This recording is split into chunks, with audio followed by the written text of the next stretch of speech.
감사합니다.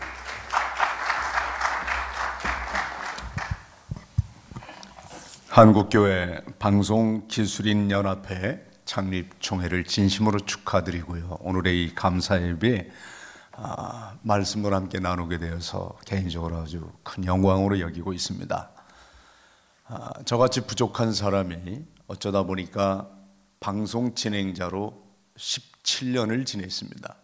그래서 어떤 때는 제가 목회자인지 방송인인지 정체성이 좀 모호할 만큼 방송과 어느덧 가깝게 지내게 되었는데요.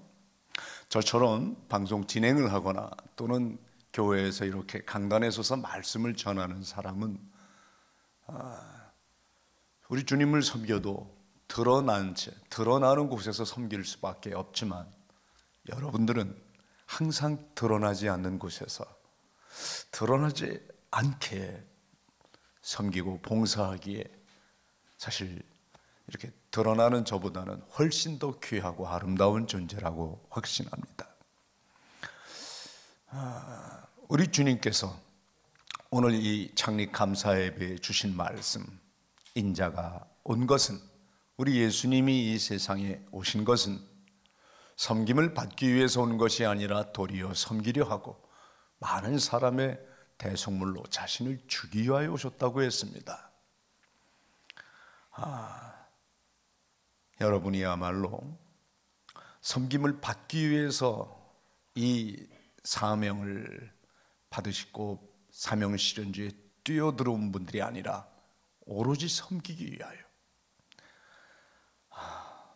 그 섬김엔 때로 어디 인정과 칭찬과 지지만 있겠습니까? 왜 이것밖에 안 되냐고, 왜 이 정도밖에 못했냐고 때로 비난과 질책과 또 무시도, 때로는 박해도 받는 모습을 저는 많이 보았습니다. 그때마다 묵묵히 말없이 꾸준히 섬기고 봉사하는 방송인들을 통해서 얼마나 큰 많은 감동을 받았는지 모릅니다. 오늘 제가 지금 막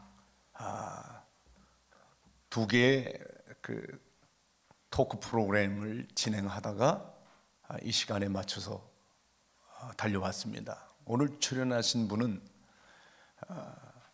역대 대통령 5분을 모신 분이었습니다. 청와대에서 만 20년 이상을 봉직한 어느 장로님이었는데, 그분이 그런 얘기를 하세요. 이렇게 정권이 바뀌어도 대통령이 5명을 지나갔는데도 자신이 그 청와대에서 그래서 관련 업무에서 종사할 수 있었던 이유는 오로지 하나님만 바라봤다 그러더라고요. 정말 어느 누구 권력 잡은 사람에게 자신을 드러내려고, 또 자신의 하는 일을 자랑하고자 또는 인정받고자 해본 적이 없다는 거예요. 오직 하나님 앞에서 하나님만 바라보고 그렇게 했더니 오히려 그 사람들에게 잘 보이려고 애를 쓴 수많은 사람들은 다 줄줄이 1년 2년도 못하고 물러난 사람도 많았는데, 자기같이 전문 그 분야에서 은퇴하고 나온 최초의 사람이래요.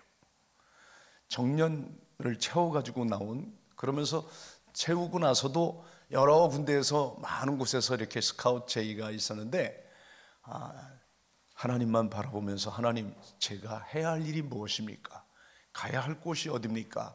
그렇게 묻고 또 물었더니 카이스트 부총장으로 오라 그래서 거기를 오늘 가게 됐다고 그러면서 하나님만 바라보고 산 삶, 다시 말해서 그걸 한마디로 줄이면 사람들이 알아주든 알아주지 않든 섬김이었노라고 그렇게 간증을 하시더라고요.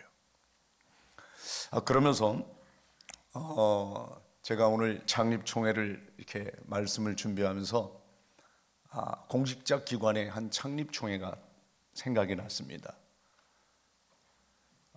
공무원 조직 중에 가장 뒤늦게 창립총회, 이 선교회가 조직된 기관이 국정원입니다. 저는 바로 그 장로님이 청와대 신우회 회장으로 있을 때 한번 이렇게 오라 그래서 제가 가서 설교를 한 적이 있었는데, 그때 마침 그 국정원 간부들이 뒷자리에 앉았더라고요.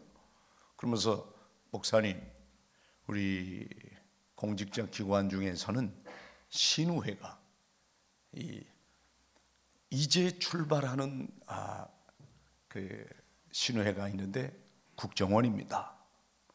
근데 이 국정원은 규정상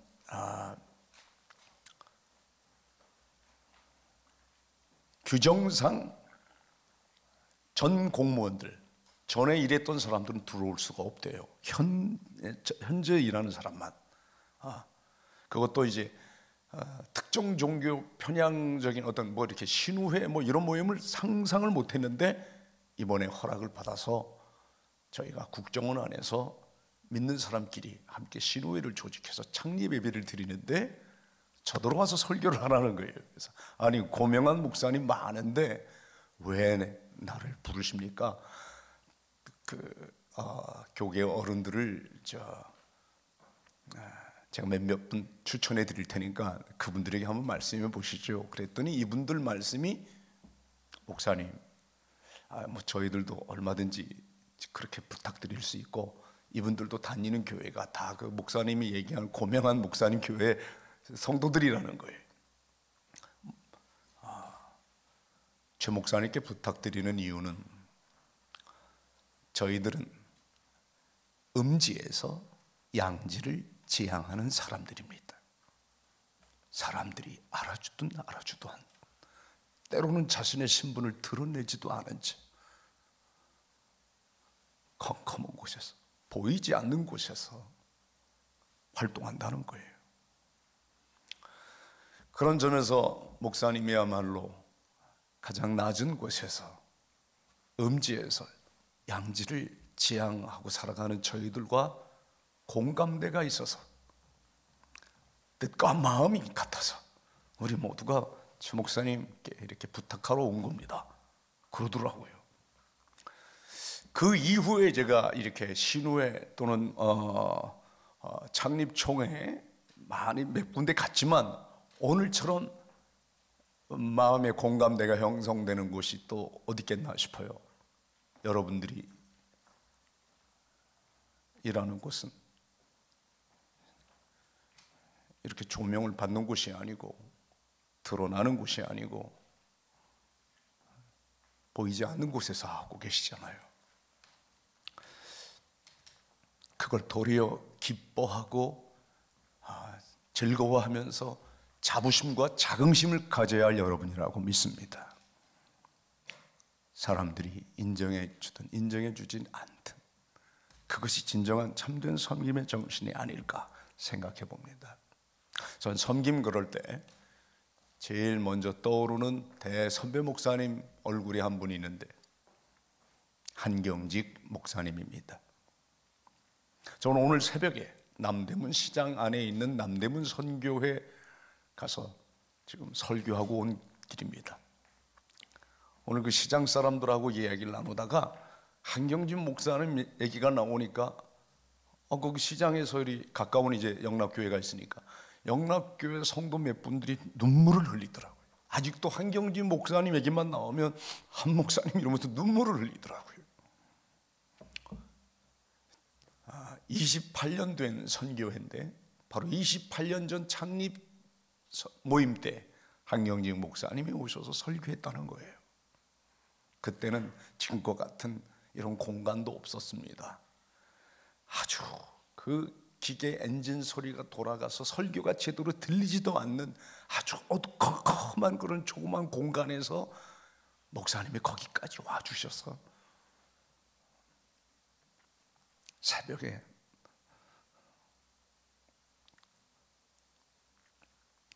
그렇게 열심히 살고자 애쓰는 이 시장 사람들을 일일이 따뜻하게 보살펴 주시면서 이 첫 출발을 축복해 주셨는데, 그러면서 눈물을 글썽거리는 거예요.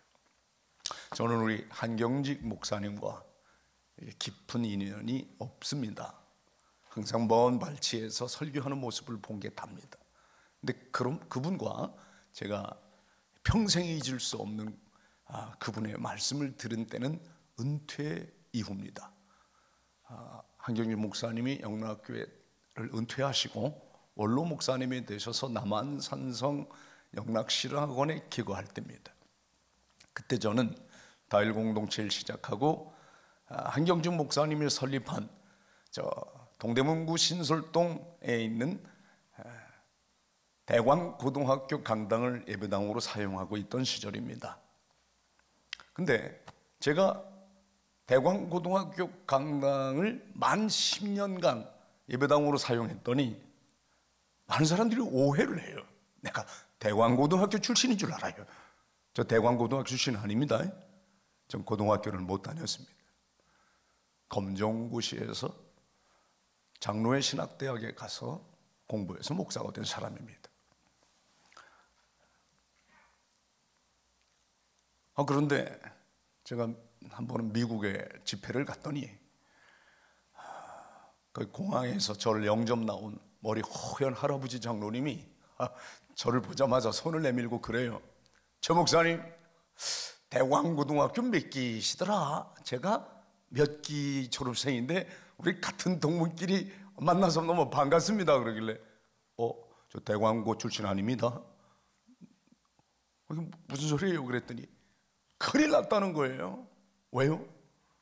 저는 목사님이 대광고등학교 강당에서 이렇게 목회를 하길래 대광고등학교 출신인 줄 알고 신문에 이미 광고를 다 했대요. 대광고 동문들 다 모이라고. 그래서 제가 정정 보도를 또 내십시오. 저 아닙니다. 그랬더니 이분이 밤새 잠을 못 자는 거예요. 이걸 어떡하나 하다가 제가 대학 입학 검정고시 출신이라는 걸 알고 그래요. 이분이 그 다음날 아주 밝게 웃으며 나타났어요. 목사님, 제가 살 길이 열렸습니다. 뭡니까? 그랬더니 밤새 기도했는데 하나님이 너무 귀한 생각을 마음에 품어주셨대. 뭡니까? 한경직 목사님께 전화를 드렸대요. 그때 한 목사님이 대광고등학교 이사장. 하여간 이분이 다른 건 다 맡기셨는데 대광고등학교는 마지막까지 이사장직을 갖고 계셨어요. 부이사장님이 그 장로님이고 다 영락교회 출신들인데 모든 이사들에게 다 연락했대요. 어쩌면 좋습니까? 저는 조일도 목사님이 대광고등학교 출신인 줄 알고 광고를 했는데 아니라고 합디다.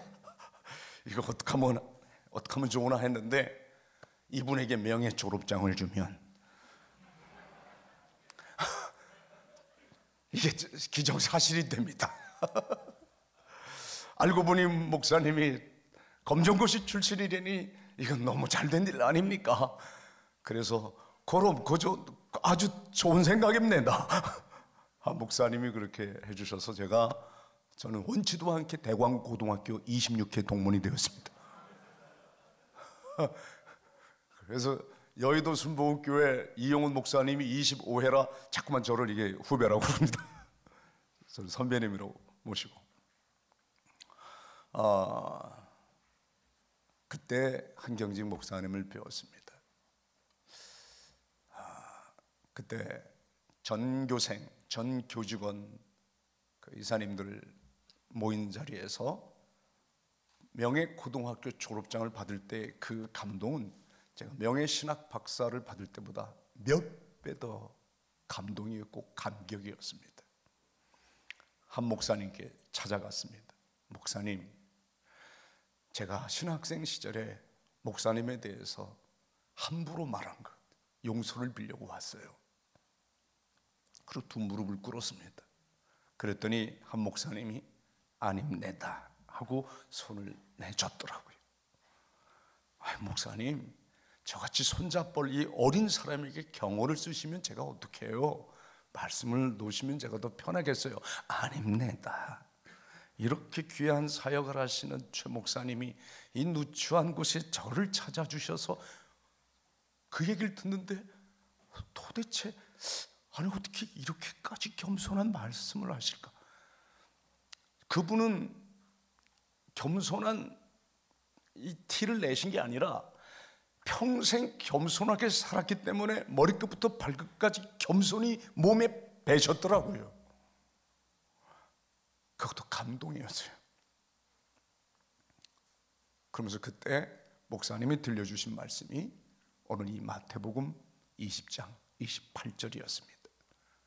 제 목사님이 하시는 귀한 사역이 주님이 기뻐하는 참된 섬김이 되려면 사람들이 인정하고 기뻐하고 잘했다고 칭찬할 때 아닙니다 하고 자기를 부인하고 자기 십자가를 지는 길밖에 없습니다.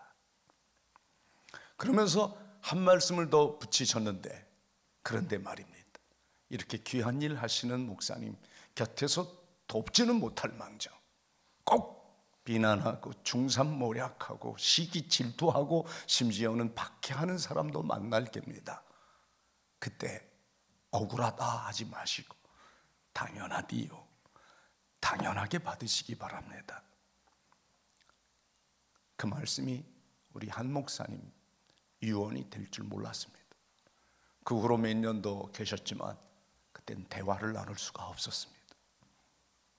그 말씀이 저에게 마지막 남긴 말씀이었습니다. 우리 한국교회 방송기술인연합회 가족 여러분, 여러분의 섬김이 정말 하나님이 원하시고 하나님을 기쁘시게 하고 이웃을 행복하게 하고 이 세상을 더욱 아름답게 만들어가는 죽임의 문화를 넘어서서 삶의 문화로 가고자 한다면 사람들에게 인정받으려고 하지 마시고 하나님께서 상 주시는 분임을 믿어야 할지니라 하나님의 부름의 상을 바라보면서 사람들이 오히려 인정하고 칭찬할 때는 아닙니다 부인하시고, 섬기는데 묵묵히 일하는데 알아주지는 고사하고 비난하고 시기 질투하고 심지어 박해를 당하는 억울한 일을 당할 때 그걸 도리어 당연하게 받으실 수 있는 큰 믿음의 소유자가 되기를 바랍니다. 바로 진정한 섬김은 어려운 일 당할 때, 고난을 당할 때 불평 원망 탓하는 것이 아니라 도리어 하나님께 감사하면서 그럼에도 불구하고 섬김의 길을 걷는 것이 참된 섬김이라 믿습니다. 기도하겠습니다. 하나님 아버지, 고맙고 감사합니다. 한국교회 방송기술인들이 모여서 연합회를 이렇게 모였고 창립 감사예배로 모였습니다. 사역 역량 강화를 위하여 모였습니다. 작은 교회를 살리며 돕기 위하여 모였습니다. 협력하는 관계를 세우기 위하여 모였습니다. 방송실 운영의 경험을 나누기 위하여 모였습니다. 방송 전문 사역자를 세우기 위해 모였습니다. 기술 자문단을 운영하기 위해 모였습니다. 겸손하게 온유하게 섬기게 해 주시옵소서. 그리하여 지금부터 여기부터 작은 것부터 할 수 있는 것부터 나부터 이 섬김의 정신으로 하나님을 기쁘시게 하고 이웃을 행복하게 하고 이 세상을 더욱 아름답게 만들어가는 한국교회 방송기술인연합회가 되게 해 주시옵소서. 예수님 이름으로 간절히 기도합니다. 아멘.